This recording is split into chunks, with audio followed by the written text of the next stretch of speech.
The second great deterrent and great pitfall is the unwillingness to pay the price. If you're not willing to deny self and take up a cross, and I bear witness to you, the cross is not something to suffer on, it's something to die on. And many of us will not die because human reasoning says, how could I die and live? And Jesus would say, ask me. You can't live unless you've died.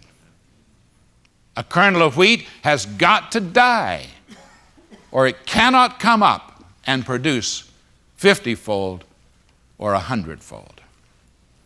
And many a pastor never passes the test when God puts you in a difficult place and the years begin to come and go and you listen to the reports of your brethren and you have a very modest ministry and report.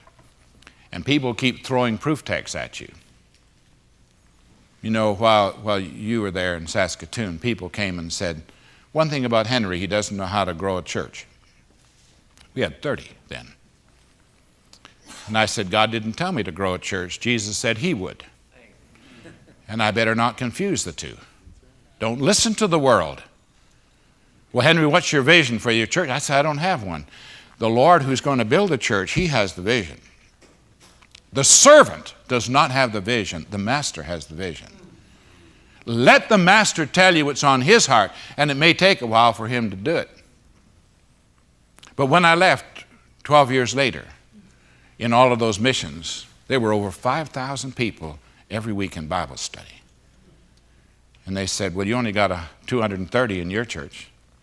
I said, it isn't my church. And so I said to them, you know, when I came, I didn't have the faintest idea what God had in mind. But I determined I would deny self and pick up a cross and follow after him. And I can say literally, I can say with the Apostle Paul, and I don't say that, I rarely ever have said this. I want you to know that I bear in my body the marks of the Lord Jesus. You can go onto the internet and find 1 million references to Blackaby, and most of them are criticisms.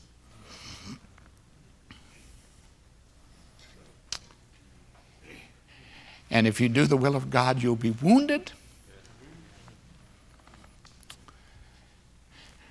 Brother Roberts, I have prayed so much for you. You've been wounded over the years. You never say anything about it except you let it slip every once in a while. And I remember. But there's a man who bears in his body the marks of the Lord Jesus. He's not known by everybody, but I tell you one thing, he's known in the heavens. And you may not be known or asked to serve on a convention speaker's platform. But if heaven knows where you are, he can cause anybody in the world to know where you are.